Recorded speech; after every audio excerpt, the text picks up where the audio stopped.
অদ্য আমরা প্রথম স্কন্ধ ভাগবত কথা শ্রবণ করছি। আজকে আলোচ্য বিষয় খুব মহা সুন্দর কথা এই প্রসঙ্গের মধ্যে থাকবে।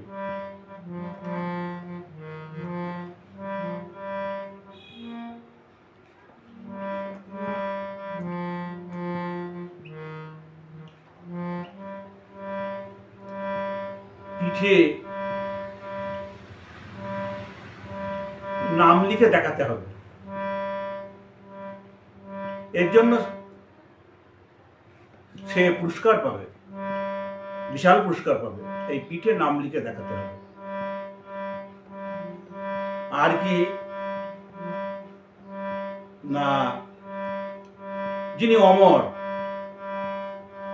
যিনি কোনোদিনই মরবেন না, তার এত বড় ক্ষমতা, তাকে কেউ অস্ত্র শস্ত্র ইত্যাদির দ্বারা কিছুতেই তাকে মারতে পারবে না। তিনি অমর। তিনি অমর হয়েও তাঁর শৌর্য, বীর্য, তেজ, আধিপত্য সর্বকিছু হারিয়ে তিনি একটা স্বাভাবিকের ন্যায় জ্বরের মতো চলাফেরা করতেন এবং তিনি অসংখ্য কষ্ট তিনি ভোগ করছেন, অদ্যাবধি এখনো তিনি ভোগ করে যাচ্ছেন। আর একটা কথা, আর কাউকে অভিশাপ করলে, এই যে অনেকে সমস্ত অভিশাপ করে, কিন্তু জানে না যে অভিশাপের ফল কি।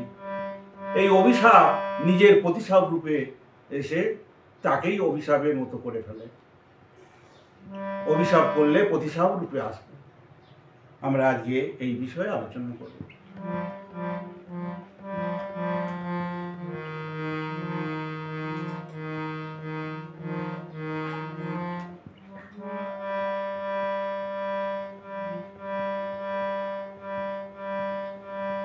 যারা অদ্য আমরা প্রথম স্কন্ধ ভাগবত কথা শ্রবণ করছি,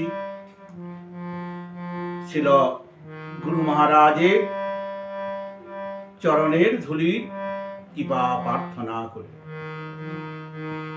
যারা মৃদি কৌরব সিংহিয়ানং বীরেশবত বীর গতি বিকোদরা বিদ্য গদাভিমর্ষ ভগ্নরুদণ্ডে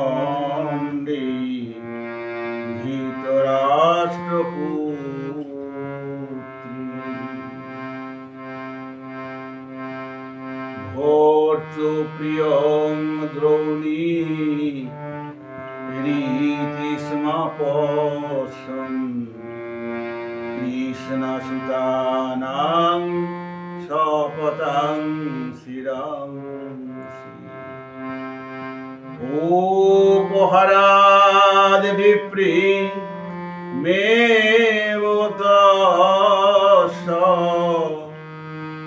যোগস্পৃত্যং কর্ম বিগর্হয়ন্তি।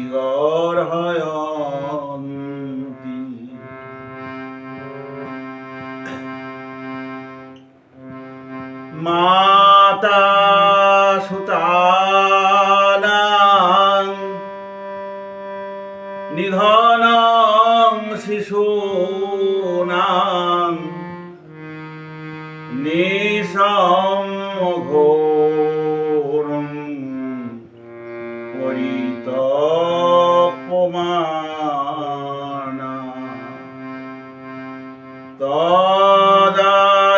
তদারুরোদবাষ্প কলাকুলক্ষী তাং শান্তয়ান্নাহ কিরীটিমালি।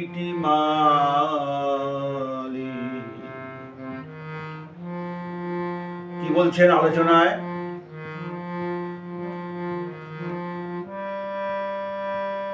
যদা মৃদে কৌরব সঞ্জয়ানাং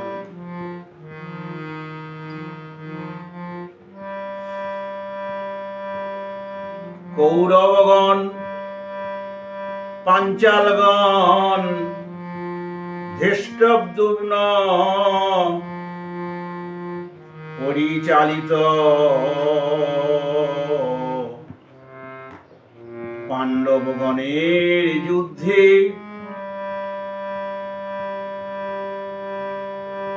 সমস্ত বীরগণ স্বর্গপ্রাপ্তি হইয়াছে। সমস্ত বীরগণ সব স্বর্গলোক লাভ করেছেন, আর কয়েকজন আছেন। এদিকে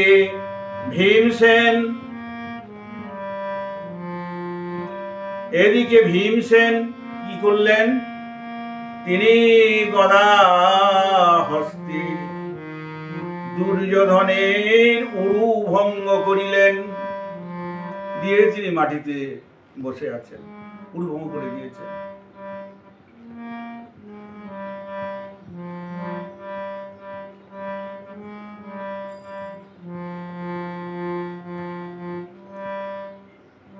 এই উরু ভঙ্গ করেছিলেন, এও এক অন্তর্নিহিত খুব ব্যাখ্যা।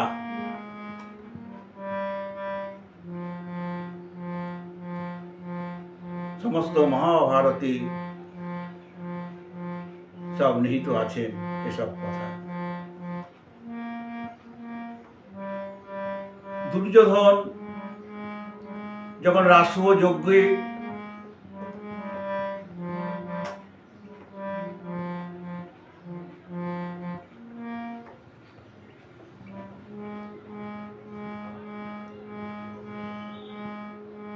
যুধিষ্ঠির মহারাজ মহা সমারোহের সহিত রাজত্ব তিনি পালন করেছেন, সর্ব রাষ্ট্রযজ্ঞ করেছেন।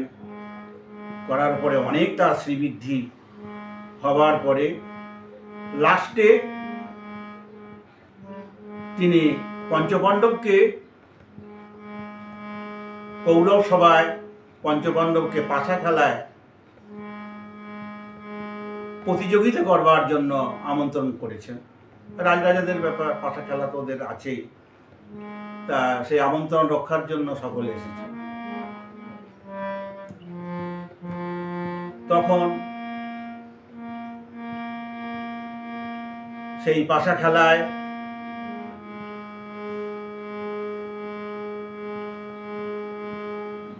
শকুনি তিনি ছিলেন। শকুনির বাবার দেহ দিয়ে পাশা তৈরি, গুটি তৈরি হয়েছিল, যে ব্যাখ্যাটা করব বলেছি।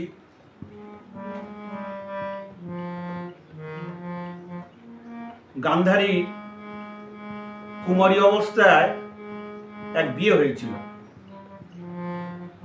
উনি যখন কুমারী অবস্থায়, মুনি ঋষিরা তো মহাবিজ্ঞ মহাজ্ঞানী, ওনারা সবকিছু ভূত ভবিষ্যৎ বর্তমান সবকিছুই বলতে পারেন। এখন যেমন জ্যোতির্বিদ আছেন, তখন মুনি ঋষিরাই জ্যোতির্বিদ ছিলেন। তারা সব গণনা করে দেখলেন। তা ওনাদের রাজত্ব ছিল আফগানিস্তান, সুবল রাজার দেশ, সুবল রাজা, যেটা এখন আফগানিস্তান। এই সুবল রাজার দেশ। তা গান্ধারী ওনার মেয়ে। তা গণনা করে মুনি ঋষিরা দেখলেন যে মহারাজ এই মেয়ের বিয়ে দিলেই সেই দিনই তার স্বামী মারা যাবে। বলছে কি বলছেন? তাহলে আমি মেয়েকে বিয়ে দেবো কি করে? রাজকন্যাকে আমি বিবাহ দেবো কেমন করে? তো বলছে মহারাজ এইরকমই সংবিধানে উঠেছে। বলে এর কোনো প্রতিকার আছে? তা বলছে হ্যাঁ, একটা প্রতিকার আছে। কি প্রতিকার? না, আর একটা বিবাহ দিতে হবে।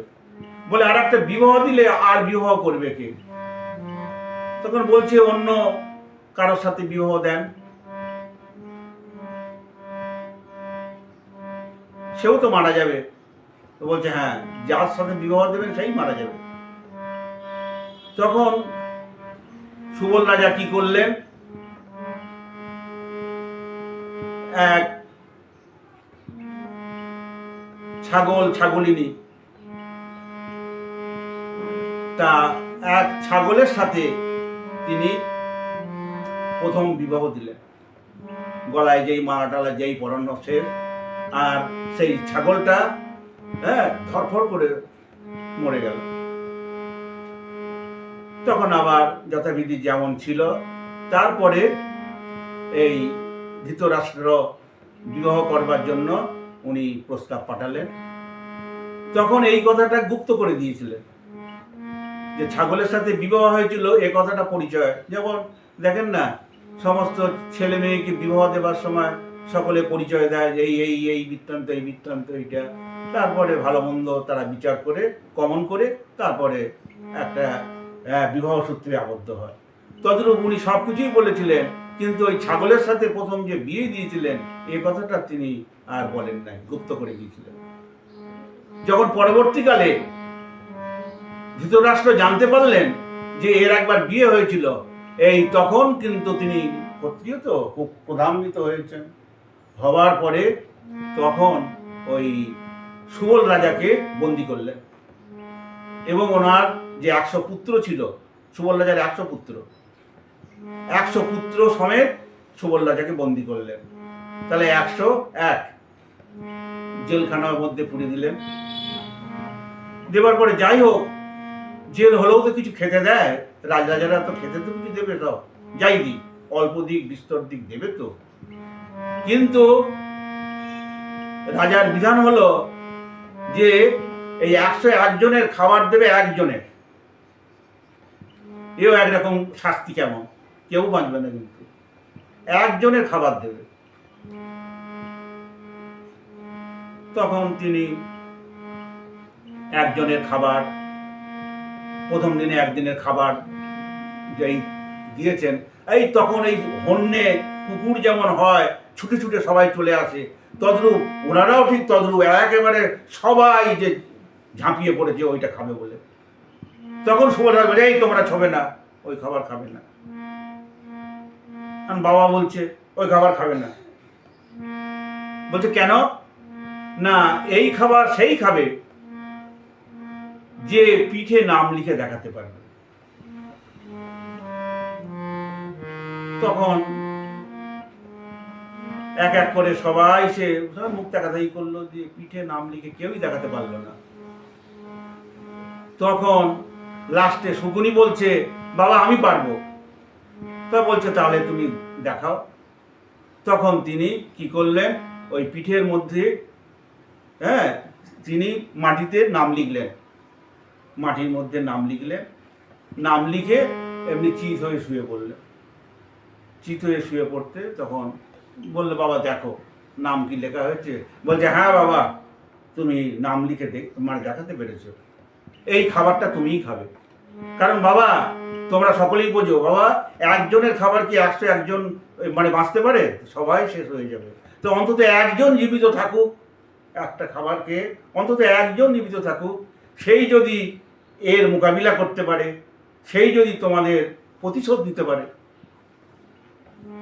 এই বিধানদের। তিনিও তো রাজা ছিলেন, তাই তখন ওই শকুনি সেই খাবারটা খেতেন। যখন এক এক করে সবাই মারা গেল, তখন দেখলেন শকুনি বেঁচে আছে, উনি তো সে খাবারটা খায়। তখন ওনাকে জেল থেকে মুক্তি করে দিলেন, দিয়ে ওই রাজসভাতেই রেখে দিলেন। ওই উনি হলেন শকুনি মামা।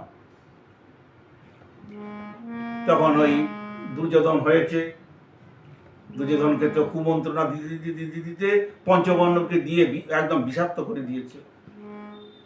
এইবারে পঞ্চপাণ্ডব বিষাক্ত যখন হয়েছে, তখন দুর্যোধন সর্বক্ষণ ছিদ্র অন্বেষণ করেই যাচ্ছে।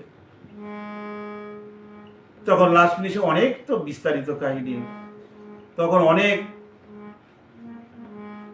চিন্তা ভাবনা করার পরে পাশা খেলায় তো ডাকলেন। ডাকার পরে তখন ওর বাবা বলে গিয়েছিল যে বাবা আমরা সবাই মারা যাব, কিন্তু আমার দেহটা নিয়ে তুমি এই হাড়গুলো নিয়ে তুমি গুটি তৈরি করবে, পাশার গুটি, আর তুমি তখন যা বলবে তাই হবে। তাই জন্য শকুনি সেইটা শুনেছিলেন। তারপরে বাবার ওই অস্থিটাকে নিয়ে তিনি ওই পাশার গুটি করে রেখে দিয়েছিলেন। তাই সেইটা নিয়ে উনি ঘুরতেন। আর তখন দুর্যোধন ওনাকে হাতে নিয়ে নিলেন। নেওয়ার পরে তো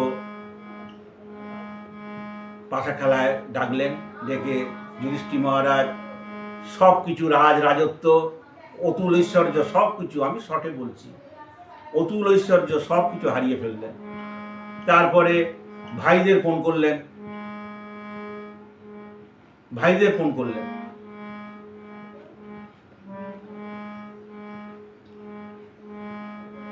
অর্জুন, ভীম, নকুল, সহদেব, তারপরে উনি নিজেও, 5 জনই পণবন্দী হলেন।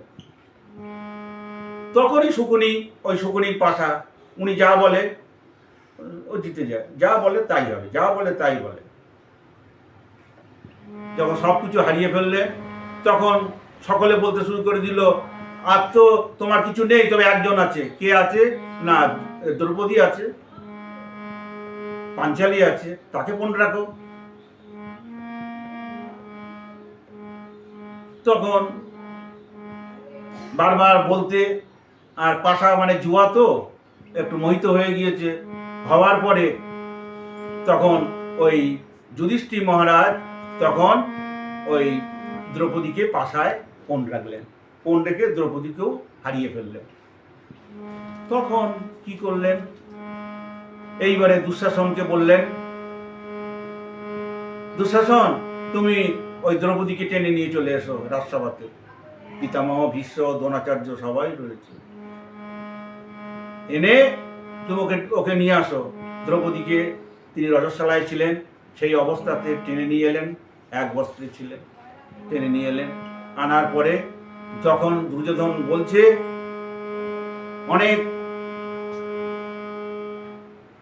যে, দ্রৌপদী তুমি আমার এই উরুতে বসো।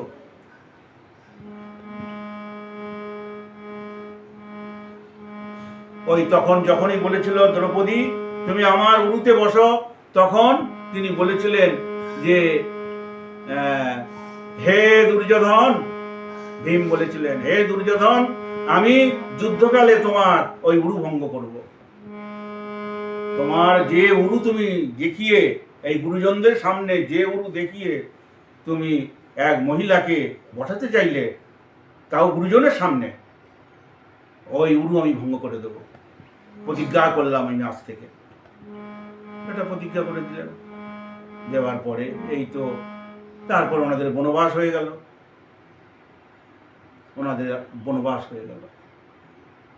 তারপর বনবাস হতে এবারে আবার ফিরে এলেন। এসে পঞ্চপাণ্ডব 12 বছর বনবাস, 1 বছর অজ্ঞাতবাস, সমস্ত কাটিয়ে এলেন। অজ্ঞাতবাসও করলেন। অজ্ঞাতবাস কোথায় করেছিলেন? না, নেপালে করেছিল, মৎস্যদেশ করেছিল। এই দুর্যোধন মানে বিশাল সমস্ত সিআইডি লাগিয়েছিল, এত সিআইডি দিয়েছিল ধরবার জন্য, পারেনি ধরতে, ছদ্মবেশ গ্রহণ করেছিল, অনেক বিস্তারিত কাহিনী। তা মৎস্যদেশ, আর ওনারা জানে যে এত বড় ক্ষত্রিয় স্বর্গবিজয়ী বীর, এরা কি এই মৎস্যদেশে চলে আসবে? বিল খালের মধ্যে চলে আসবে, জলাশয়ের জায়গার মধ্যে চলে আসবে? তখন এটা বিশ্বাস করতে পারিনি। তবুও তারপর অনেক সব কাহিনী আছে। ওনারা এখানেই আত্মগোপন করলেন, করার পরে তারপরে অনেক কিছু সেখানে যুদ্ধবিগ্রহ হয়। হওয়ার পরে ওনার যে বিরাট রাজার দেশ তখন ছিল, তখন সেই বিরাট রাজার মেয়ে উত্তরাকে তখন অর্জুনের সাথে বিবাহ দেওয়ার কথা বলেছিল। তখন বলেছিলেন যে আমি তো এই 1 বছর আপনার মেয়েকে আমি গান বাজনা শিখিয়েছি, আমি তো শিক্ষক, আমি তো পিতার সমান, তাই জন্য আমার পুত্র একে বিবাহ করবে, আমি স্বীকার করলাম। আমি করতে পারবো না, কারণ আমি তো 1 বছর ওই মেয়ের কাছে ছিলাম, আমি নৃত্য শিখিয়েছি, অনেক বিস্তারিত কাহিনী আমি বললাম না। তখন কি করলেন?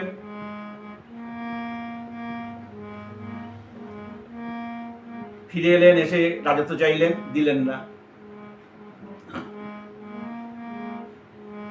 তারপরে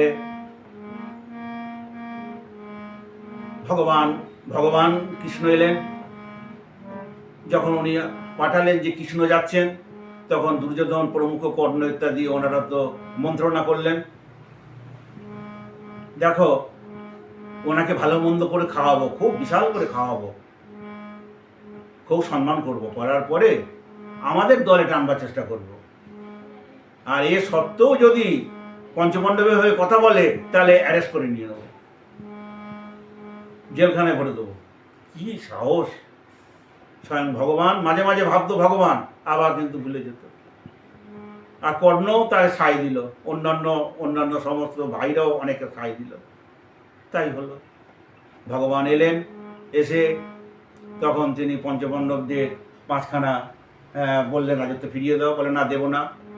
তখন বলছি যখন দেবেই না তখন অন্তত 5খানা গ্রাম দাও। তা বলছে না, 5খানা গ্রামও দেবো না।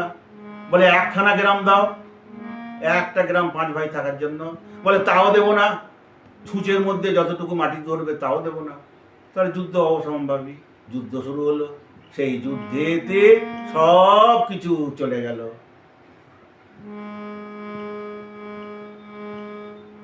সমস্ত সব কয়েকজন ছাড়া সব শেষ হয়ে গেল। দুর্যোধন তখন শুধু অবশিষ্ট রইল। আর এইবারে ভগবান দেখছেন ওদিকে, এবার দ্বারকানাথ তিনি দেখলেন দুর্বাসা মুনিতে একটু অভিশাপ করেছেন, কিন্তু আরেকটু মহা অভিশাপের দরকার। কিন্তু আমি অভিশাপটা নেব কি করে? আমি যে ভূভার হরণ কর্তা, আমি যে ভূভার হরণ করতে এসেছি, তা এখন আমি ভূভার হরণ করব কি করে? আমার বংশই তো রয়ে যাবে। তাই জন্য সতীনারীর যদি অভিশাপ না আসে তাহলে আমার বংশকে আমি নিয়ে যেতে পারবো না। তখন সতীনারী বলে তিনি পর্যবেসিত করলেন গান্ধারীকে। তাই জন্য এই দুর্যোধনে তারপরে তিনি যুদ্ধের শেষে গান্ধারীর কাছে সামনে গিয়ে দাঁড়ালেন। এই যখন সামনে গিয়ে দাঁড়ালেন, এই তখন কৃষ্ণকে দেখে তখন তিনি আর থাকতে পারলেন না, ক্রোধান্বিত হয়ে, কৃষ্ণ আমি তোমায় অভিশাপ করছি, আমার বংশকে যেমন তুমি ধ্বংস করলে তোমার বংশও ধ্বংস হবে। তা বলছে মা, আমি এটা মেনে নিলাম। আমি তো জানি মা গো, তোমার অভিশাপ না হলে আমার বংশ আমি ধ্বংস করতে পারবো না। মা গো, আমি মেনে নিলাম। এইবারে তিনি বিমুখ হয়ে চলে যাচ্ছেন। আর এদিকে দুর্যোধনকে বলেছে, এটা বিশাল অন্তর্নিহিত ব্যাখ্যা, কেন উরুভঙ্গ? কারণ সব তো লোহার দেহ, দুর্যোধনের লোহার দেহ হয়ে গেছিল। গান্ধারী বরেতে, গান্ধারীর দৃষ্টিতে ওই যে ফেকটি বেঁধে ছিল না, ওনার চোখ ছিল, কিন্তু উনি শিবের আরাধনা করতেন। তাই জন্য বলেছিল যেদিনকে আমি কারোর দিকে তাকাবো তার দেহ লোহা হয়ে যাবে। তাই জন্য দুর্যোধনকে বলছে, দুর্যোধন তুমি চান করে এসো, চান করে ল্যাংট হয়ে আমার কাছে আসবে, ল্যাংট হয়ে এসো আমার কাছে। তো বলছে মা আমি আসবো। তখন ওই এদিকে অভিশাপ নিয়ে নিয়েছেন ভগবান, নেওয়ার পরে যাচ্ছেন, আর উনি সরোবর থেকে স্নান করে আসছে ল্যাংট হয়ে। কৃষ্ণ বলছে ভায়া, আর যুদ্ধ হয়ে গেলে তখন তো না সবাই বন্ধুত্ব, ভায়া কোথায় যাচ্ছ? বলে মায়ের কাছে যাচ্ছি। বলে আরে তুমি তো একেবারে নির্বোধই বটে, বাচ্চা ছেলেরাই যায় মায়ের কাছে ল্যাংট হয়ে, তুমি বুড়ো ধাড়ি, তুমি মায়ের কাছে যাচ্ছ ল্যাংট হয়ে? চি চি চি, এ কি করলে? তো বলে তার কি করবো, মা যে যেতে বলেছে। বলে অন্তত বাসনাটা জড়িয়ে নাও কিছুটা, বাসনাটা অন্তত জড়িয়ে নাও। বলে হ্যাঁ, তা তো ঠিক কথাই। দৈবের যা গুণময়ী মম মায়া দূরত্বয়া মামেব যে প্রবদ্ধন্তে মায়া মে তাং তরন্তিতে। অন্ধ স্নেহে যে দুর্যোধন এত ক্ষতিকারক, শুধু পুনঃ নিজের মারই মানত না, আর সেই নিজের ছেলেকে তিনি লোহার দেহ বানিয়ে দিয়ে যাবে, যার কোনোদিন মৃত্যু হবে না। তাই জন্য ভগবানের মায়াতে ঘুরিয়ে দিলেন চাকা। দেওয়ার পরে তখন এই বাসনা বেঁধে মায়ের কাছে এলেন। বলছে বাবা তুমি এসছো? বলছে হ্যাঁ মা আমি এসে গেছি। বলে তাহলে আমি চোখ খুললাম, আজকে ব্রতভঙ্গ করলাম। তখন চোখ খুলে সেই মাথার থেকে সব কিছু তাকালেন, সব লোহা হয়ে গেল। তাকাতে তাকাতে যেই উরুর কাছে এলেন, এসে দেখলেন বাসনা দিয়া, তারপর পা পর্যন্ত সব লোহা হয়ে গেল, কিন্তু উরুটা যে বাসনা দিয়ে ঢাকা ছিল সেইটা নরম হয়ে থাকলো। তাই যদি অভিশাপটা ভগবানকে না করতো তাহলে হয়তো এটা সাকসেসফুল হতে পারতো, কিন্তু ওই অভিশাপ করে দিল। তাই জন্য কাউকে অভিশাপ দিলে নিজের গায়ে সেটা লেগে যায়, ফলে যায়। ওই জন্য এর থেকে বিরত হতে হয়, এই জন্য ত্যাগ করতে হয়। আর সনাতন ধর্ম মানে ত্যাগের ধর্ম।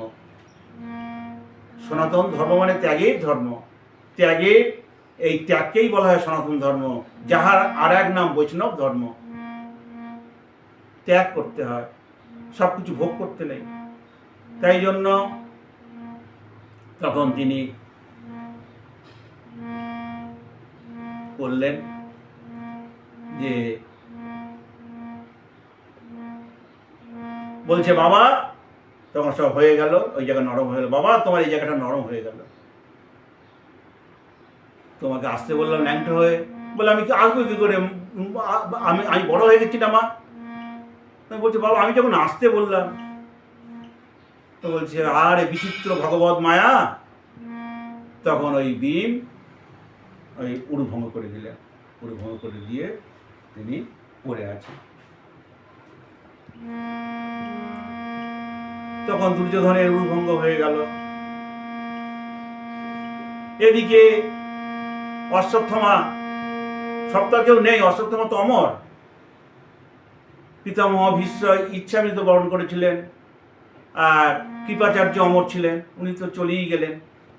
আর অশ্বত্থামা ছিলেন, তিনি তখনই ওই যুদ্ধের কার্য পরিচালনা করছিলেন। লাস্ট মিনিটিং আর তো কেউ নেই, তখন উনি যুদ্ধের কার্য পরিচালনা করছেন। দিলে তো দুর্যোধনের উরুভঙ্গ করে। তখন তার প্রিয় কার্য করবার জন্য যে কি করে দুর্যোধনকে, উনি তো ভূমিতে বসে আছেন, কি করে প্রিয় কার্য করা যায়, তখন তিনি কি করলেন না, সন্ধ্যাকালে, তখন তো যুদ্ধ শেষ হয়েছে, সন্ধ্যাকালেতে পাণ্ডব শিবিরে, রাত্রিরেতে সব শয়নে আছেন, পাণ্ডব শিবিরে গিয়েছেন খড়গ আসতে, যে আজকে পঞ্চপাণ্ডব শূন্য করব, পঞ্চপাণ্ডবকে হত্যা করে দুর্যোধনকে ভেট দেব। তখন সেইভাবে গেলেন, গিয়ে আর বিচিত্র নিয়ম, যখন শয়নে যাচ্ছেন, তখন পঞ্চপাণ্ডব যখন শয়নে যাচ্ছেন, তখন কৃষ্ণ বলছেন হে সখা, হে পঞ্চপাণ্ডব, আপনারা আমার সাথে চলুন, অমুক জায়গায় সায়ন করব। তখন বলে কৃষ্ণের কি ইচ্ছা জানি না, ওনারা তো মেনে চলতেন। তাই শয়নকক্ষ থাকলেও সেই শয়ন ঘরে ঢুকলেন না, তখন ওরা অন্য জায়গায় গেলেন। আর ওই পঞ্চপাণ্ডবদের যে ঘর, সেখানেতে পঞ্চপুত্র শুয়ে পড়লেন, ওনাদের যে দ্রৌপদীর যে 5 পুত্র শুয়ে পড়লেন। আর উনি অন্ধকারে রাত্রিতে এসেই খড়গ হস্তে সেই পঞ্চপাণ্ডবের বদলে ওই পঞ্চপাণ্ডবের 5 পুত্রকে হত্যা করে দুর্যোধনের কাছে নিয়ে গেলেন। এই যে আমি এনেছি পঞ্চপাণ্ডবকে, তখন অন্ধকার, তো তখন অন্ধকার আছে, বলে দাও দাও দাও, ভীমের মস্তকখানি দাও। তখন ভীমের মস্তকটা অন্ধকারে নিয়ে, বলে সবচেয়ে বড় মাথাটা ভীমের নিয়ে, কিন্তু যেই আঙুল দিয়ে রগড়া দিলেন আর সমস্ত গুঁড়ো হয়ে গেল। তখন এই কি কার্য করেছো, তুমি তো পঞ্চপাণ্ডবকে হত্যা করতে পারোনি, এ তো মনে হয় পঞ্চপাণ্ডবের পুত্রকে হত্যা করেছিল। আমাদের বংশের বাতি দিতে তুমি আর কাউকে রাখলে না। হে অশ্বত্থামা, যে সমাজে নিন্দিত, ঘৃণিত, দীক্ষিত মহাপাপজনক কার্য নিদ্রিত অবস্থায় তুমি যে সুরক্ষিত করেছো, এ ঘৃণিত অপরাধ, এ পাপের আর কোনো জায়গা হয় না। তুমি সেই অমর হয়েও এত বড় পাপ তুমি করছো। যাই হোক, তুমি আমার সামনে আর এসো না, আমি তোমাকে বহিষ্কার করে দিলাম। তখন তাকে ত্যাগ করলেন। ত্যাগ করার পরে তখন বলে আমিও আর বাঁচবো না, তখন তিনিও দেহ রাখলেন। দুর্যোধনও তখন দেহ রেখে দিলেন, যে আর থাকলেন না উনি। এদিকে তখন উনি যাচ্ছেন, এদিকে সেই পঞ্চপাণ্ডবের পঞ্চপুত্রের হত্যা শুনে দ্রৌপদী তো তিনি কান্না শুরু করে দিয়েছেন। এ কি, সে বিশাল বিলাপ করতে শুরু করলেন, আমার কি হলো, আমার কি হলো। তখন অর্জুন সান্ত্বনা করলেন যে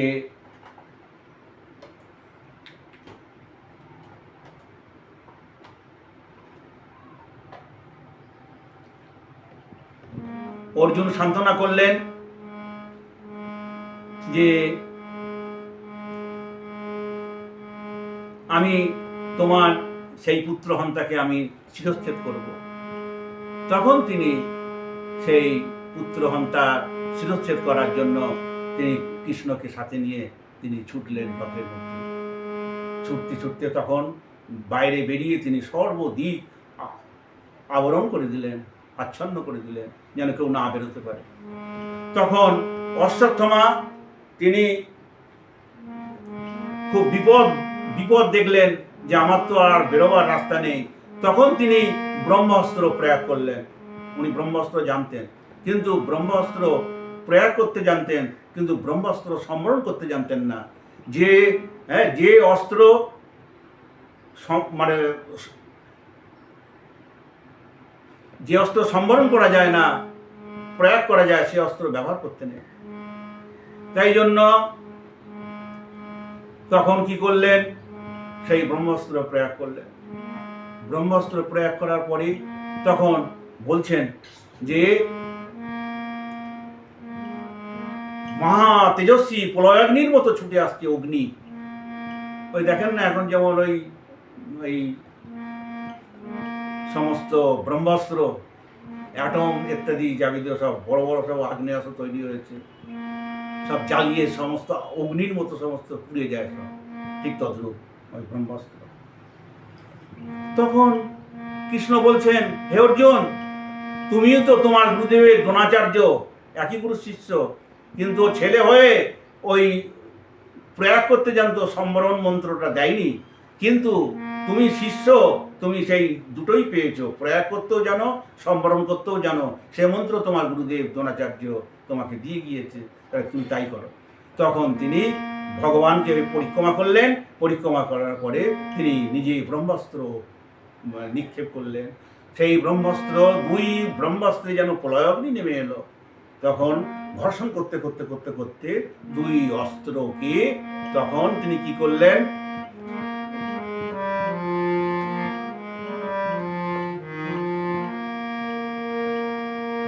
শ্লোকটি বলছি। কৃষ্ণ কৃষ্ণ মহাবাহো ভক্তানাং অভয়ঙ্কর তমেকদর্ঝমানানাং অপবর্গসি সংসিতে কিমিদং সিদিকুত বেতি দেবদেব নবেদমহম সর্বতোমুখ মায়েতি তেজো পরম দারুণম। হে কৃষ্ণ, হে কৃষ্ণ, হে মহাবাহ, হে ভক্তির অভয় দাতা শ্রীহরি, তুমি একমাত্র ত্রিতাবদগ্ধ জনগণের তাপ বিনাশক অপবর্গ। তুমি এই দগ্ধ জীবের তাপ বিনাশন অপবর্গ, তুমি একমাত্র। এই অপবর্গ মানে কি না, যাহা হইতে অশুভ নাশ হয় তাহা কি অপবর্গ বলা হয়, একমাত্র ভগবানই। এই অপবর্গ শব্দের অর্থ। তখন তিনি ডাকলেন, হে কৃষ্ণ, এই যে অগ্নি আসছে এটা কি? তখন তিনি দুই ব্রহ্মাস্ত্র ত্যাগ করলেন এবং দুই অস্ত্র তখন ঘর্ষণ করতে করতে করতে করতে করতে করতে তখন তিনি দুই অস্ত্রকেই সম্বরণ করে নিজ কাছে নিয়ে নিলেন। নেবার পরে পশুবৎ অশ্বত্থামাকে বন্ধন করে ফেললেন।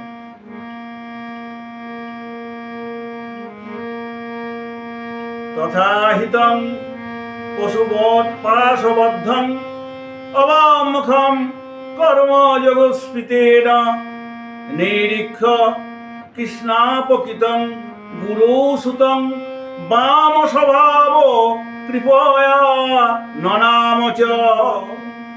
পশুবৎ সেই অশ্বত্থামাকে বন্ধন করলেন এবং বন্ধন করার পরে তিনি তাকে নিয়ে যুধিষ্ঠির মহারাজের কাছে নিয়ে যাচ্ছেন। তখন কি করলেন, অর্জুন তো পার্থকে পরীক্ষা করার জন্য বলছেন, তুমি একে বধ করো, একে বধ করো, এই মহা ঘৃণিত পাপ কার্য করেছে, শিশু হত্যা এবং ঘুমন্ত অবস্থায় এই বড় নিন্দিত কার্য, একে তুমি বধ করো, একে তুমি বাঁচিয়ে রেখো না। যতই বলছে তিনি কানে নিলেন না। মনে মনে বলছে, গুরুপুত্র তো, গুরু ভাই, যে ওনার পিতার কাছ থেকে আমি সব মন্ত্র শিখেছি, উনি তো আমার সর্বের সর্বা, আমি তার ছেলেকে কি করে মারি? যাই দাদা আছে যুধিষ্ঠির মহারাজ, তিনি বিচার করবেন, আমি জানি না। এই বলে নিয়ে যেখানে যুধিষ্ঠির মহারাজ এনে ফেললেন, দ্রৌপদীর কাছে এনে ফেললেন। দ্রৌপদী আবার কি করলেন, ওনার আবার কি দয়া। দ্রৌপদী তখন দেখলেন যে মুচ্যতা মুচ্যতা মেষ ব্রাহ্মণাং নিতরাঙ্গুরু, এই কি করেছ, তুমি একে মুক্ত করে দাও, মুক্ত করে দাও, বন্ধন খুলে দাও। দিয়ে গলা কাপড় দিয়ে আবার গুরুপুত্রকে প্রণাম করছে দ্রৌপদী। ওনার 5 ছেলেকে মেরেছে, আবার উনি প্রণাম করছে, যেহেতু গুরুদেব তো, গুরুদেবের পুত্র, প্রণাম করলেন এবং ব্রাহ্মণ প্রণাম করলেন। মুচ্ছ দাও, খুলে দাও, খুলে দাও। ভীম বলছে বধ করো। যুধিষ্ঠির মহারাজ একটু নীরব, অন্যান্য সকলেই বলছে বধ করো। দ্রৌপদী বলছে মুক্ত করো। এইরকম সমস্ত সবকিছু দ্বিধাগ্রস্ত হয়ে গেল। তারপরে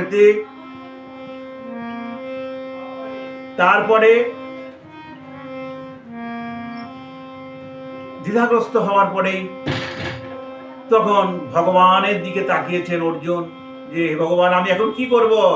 তা বলছে, দেখো তুমি যাই কিছু করো, ব্রহ্মবন্ধুর রহন্তব্য আততাই বলারহনা,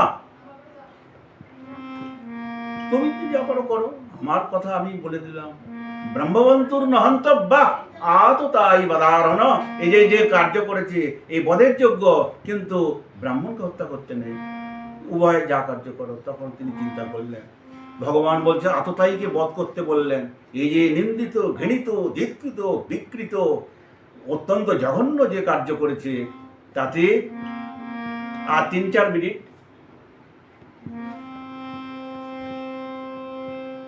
এই সীমা নেই। তখন তিনি মনে মনে চিন্তা করলেন। চিন্তা করার পরে ওই অশ্বত্থামা, উনি অমর্ত্য, উনি তো মরবেন না জীবনেও। তা তখন অশ্বত্থামার এই মৃত্যুর সমান কোনটা হয়, তখন কি করলেন, ওই মস্তকজাত ওনার মণি ছিল, মস্তকজাত মণি ছিল, তখন খড়গ হাতে নিয়ে চুলের সাথে মস্তকজাত মণিটাকে ছিন্ন করে দিয়ে তাকে বহিষ্কার করে দিলেন, তাকে তাড়িয়ে দিলেন। কারণ একেবারে জ্বরের মতো হয়ে গেল। এটা মৃত্যুর সমান। একজন তেজস্বী ব্যক্তির মণি সমেত, চুল সমেত কর্তন করে দিয়ে ছেড়ে দিয়েছে, এটা মৃত্যুর সমান। যতদিন তাকে সে বাঁচবে, যতদিন সে বাঁচবে ততদিন এই জ্বালা সে উপভোগ করবে। ওটা একটা জ্বালা অদ্যাবধি এখনো সে জ্বলছে। তো বলছে, তাহলে জ্বালা কি নিবারণ নেই? বলে হ্যাঁ, জ্বালারও একটা নিবারণ হয়েছে। তাই জন্য মহাভারতে একটা সংকেত দিয়েছে যে অশ্বত্থামায় নমঃ, অশ্বত্থামায় নমঃ, অশ্বত্থামায় নমঃ বলে যদি একটু তেল মাটিতে দিয়ে দেয়, তাহলে সেই তেল তার জ্বালাটা কমে যাবে। এটা দেয় অনেকেই, দেখি আমি ছোটবেলায় দেখেছি অনেকেই এটা করতেন, দিত। আর আগে তো মানুষ সরষের তেল ব্যবহার করতো, ওটা দিয়ে দিত, আমি দেখেছি কয়েকজনকে। তারপরে তো শাস্ত্রের মধ্যে পাওয়া গিয়েছে। যাই হোক, তখন ওকে বিতাড়িত করে দিলেন জ্বরের মতো। একটা অমরত্ব লাভ করো, সে একটা জ্বরের মতো হয়ে থাকলো, তার আর কোনো রকম অমরত্বের মতো আর দেখা গেল না, জড় পদার্থের মতো হয়ে গেল, এবারে যা তা ব্যক্তি হয়ে গেল। তাড়িয়ে দিলেন, তখন ওনারা শান্ত হলেন। তাই পদ্ম আমরা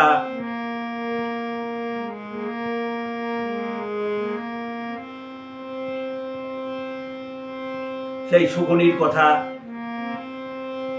তাই জন্য শকুনি তিনি বাবাকে কথা দিয়েছিলেন যে বাবা তুমি তোমার ভাইয়ের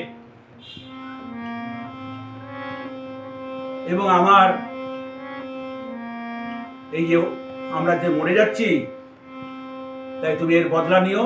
তখন তিনি এই বদলাটা নিয়ে নিলেন, দুর্যোধনকে হাতিয়ার বানিয়ে দুর্যোধনের দিয়ে তিনি ওই পাশা খেলায় তিনি সব কিছু পরিশ্রান্ত করে দিয়ে শুকনু কিন্তু তখন দেহ রেখে দিলেন। তাই জন্য আমরা আজকে এই কিছু কথা ভাগবতের আমরা শ্রবণ করলাম।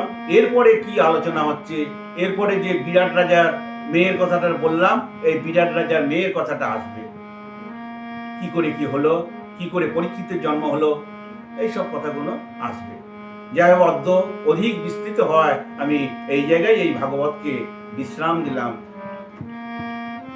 বাঞ্ছা কল্পতরুভশ্চ কৃপা সিন্ধুভ্যেব চ প্রতিদানং পাবনেভ্যো বৈষ্ণবেভ্যো নমো নমঃ।